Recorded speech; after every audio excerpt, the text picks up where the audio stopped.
ನಮಸ್ಕಾರ, ನೀವು ನೋಡುತ್ತಿರುವುದು ರಣಬೇರಿ ನ್ಯೂಸ್. ಮೈಸೂರು ಸಕ್ಕರೆ ಕಂಪನಿ ನಿಯಮಿತ ಮೈಸೂರು ಸಕ್ಕರೆ ಕಾರ್ಖಾನೆಯಲ್ಲಿ ರೈತರ ಕಬ್ಬು ಹರೆಯಲು ಬಾಯ್ಲರ್ಗೆ ಅಗ್ನಿ ಸ್ಪರ್ಶ ಕಾರ್ಯಕ್ರಮವನ್ನು ಇಂದು ಮೈಸೂರು ಸಕ್ಕರೆ ಕಾರ್ಖಾನೆಯಲ್ಲಿ ಹಮ್ಮಿಕೊಳ್ಳಲಾಗಿತ್ತು. ಶಾಸಕರಾದ ಗಣಿಗ ರವಿಕುಮಾರ್ ಅವರನ್ನು ಮೈಸೂರು ಸಕ್ಕರೆ ಕಾರ್ಖಾನೆಯ ನೌಕರರ ಸಂಘದ ಅಧ್ಯಕ್ಷರು ಮತ್ತು ಪದಾಧಿಕಾರಿಗಳು ರೇಷ್ಮೆ ಹಾರವನ್ನು ಹಾಕಿ ಸ್ವಾಗತಿಸಿದರು.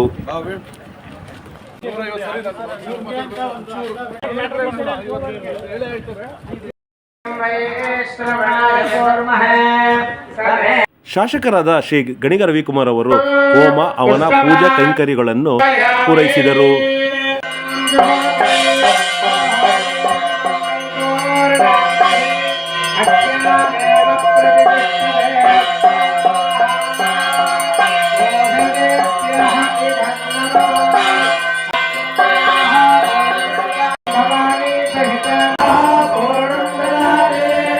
ಶಾಸಕರಾದ ಗಣಿಗ ರವಿಕುಮಾರ್ ಮತ್ತು ಮಂಡ್ಯ ಜಿಲ್ಲಾಧಿಕಾರಿಗಳಾದ ಶ್ರೀ ಕುಮಾರ್ ಅವರು ರೈತರಿಗೆ ಒಳ್ಳೆಯದಾಗಲಿ ಎಂದು ಬಾಯ್ಲರ್ಗೆ ಅಗ್ನಿಸ್ಪರ್ಶ ಮಾಡಿದರು.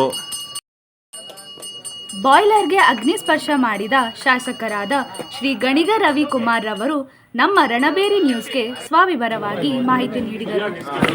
ಒಳ್ಳೆ ಮುಹೂರ್ತ, ಸೋಮವಾರ, ಶಿವನವಾರ, ಮಂಡ್ಯ ರೈತರೆಲ್ಲ ಸಮೃದ್ಧಿಯಿಂದ ಇರಲಿ ಅಂತ ಹೇಳಿ ಕಾವೇರಿ ಮಾತೆ ಕೂಡ ತುಂಬ ಹರಿತಾ ಇದ್ದಾರೆ. ಕಳೆದ ವರ್ಷ 2 ಲಕ್ಷ ಅರ್ದಿದೆ ಶುಗರ್ ಫ್ಯಾಕ್ಟ್ರಿ. ಯಾವುದೇ ಎಲ್ಲರಿಗೂ 100% ಪೇಮೆಂಟು ಕೂಡ ಪ್ರಥಮ ಬಾರಿ 15 ವರ್ಷಗಳಲ್ಲಿ ಕೊಟ್ಟಿದ್ದೀವಿ. ಯಾವುದೇ ತೊಂದರೆ ಆಗಂಗೆ ಈ ವರ್ಷ 4 ಲಕ್ಷದಿಂದ 4.5 ಲಕ್ಷ ಟನ್ನನ್ನು ಅರಿಬೇಕು ಅಂತ ಗುರಿ ಇಟ್ಕೊಂಡಿದ್ದೀವಿ. ಈ ಬಾರಿನೂ ಏನು ತೊಂದರೆ ಇಲ್ಲ.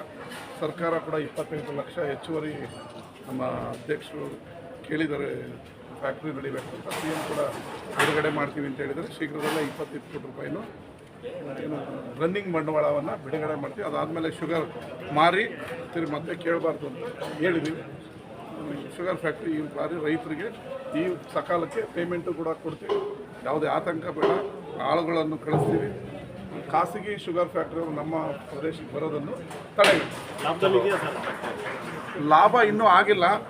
ಭಾಳ ವರ್ಷಗಳಿಂದ ನಷ್ಟ ಇರೋದು ಸಡನ್ ಅಂತ ನಾಳೆ ಬೆಳಗ್ಗೆ ಲಾಭ ಆಗೋಕ್ಕಾಗಲ್ಲ. ಕೆಲವೊಮ್ಮೆ ಸೆಂಟಿಮೆಂಟಲ್ಗೋಸ್ಕರ ರೈತರಿಗೋಸ್ಕರ ಎಲ್ಲವನ್ನೂ ಲಾಭವನ್ನು ನಿರೀಕ್ಷೆ ಮಾಡೋದಕ್ಕಾಗಲ್ಲ.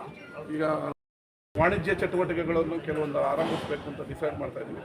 ಎಲ್ಲ ನೋಡಿ ಶುಗರ್ ಫ್ಯಾಕ್ಟ್ರಿ ತನ್ನ ಕಾಲ ಮೇಲೆ ತಾನೇ ನಿಂತ್ಕೊಳ್ಳೋ ರೀತಿ ನಮ್ಮ ಸರ್ಕಾರದ ಅವಧಿಯಲ್ಲಿ ಮಾಡ್ತೀವಿ. ಕಂಪನಿಯ ಬಾಯ್ಲರ್ ಪೂಜೆ ಆಗಿದೆ. 25-26ನೇ ಸಾಲಿನಲ್ಲಿ ಭಾಳ ಯಶಸ್ವಿಯಾಗಿ ನಾವು ಅದನ್ನು ನಡೆಸಬೇಕು ಅಂತಕ್ಕಂಥ ಆಶಯವನ್ನು ಹೊಂದಿದ್ದೀವಿ. ಈ ಸಂದರ್ಭದಲ್ಲಿ ಮಾನ್ಯ ಜಿಲ್ಲಾಧಿಕಾರಿಗಳಾದ ಡಾಕ್ಟರ್ ಕುಮಾರ್ ಅವರು, ಮೈಶುಗರ್ ಅಧ್ಯಕ್ಷರಾದ CD ಗಂಗಾಧರ್ ಅವರು, MD ಮಂಗಲ್ದಾಸರವರು, ನಗರಸಭಾ ಸದಸ್ಯರಾದ ಶ್ರೀಧರ್ ಅವರು, ರುದ್ರಪ್ಪನವರು, ಮೈಸೂರು ಸಕ್ಕರೆ ಕಾರ್ಖಾನೆಯ ಸಂಘದ ಅಧ್ಯಕ್ಷರು, ಪದಾಧಿಕಾರಿಗಳು, ನೌಕರರು ಹಾಜರಿದ್ದರು.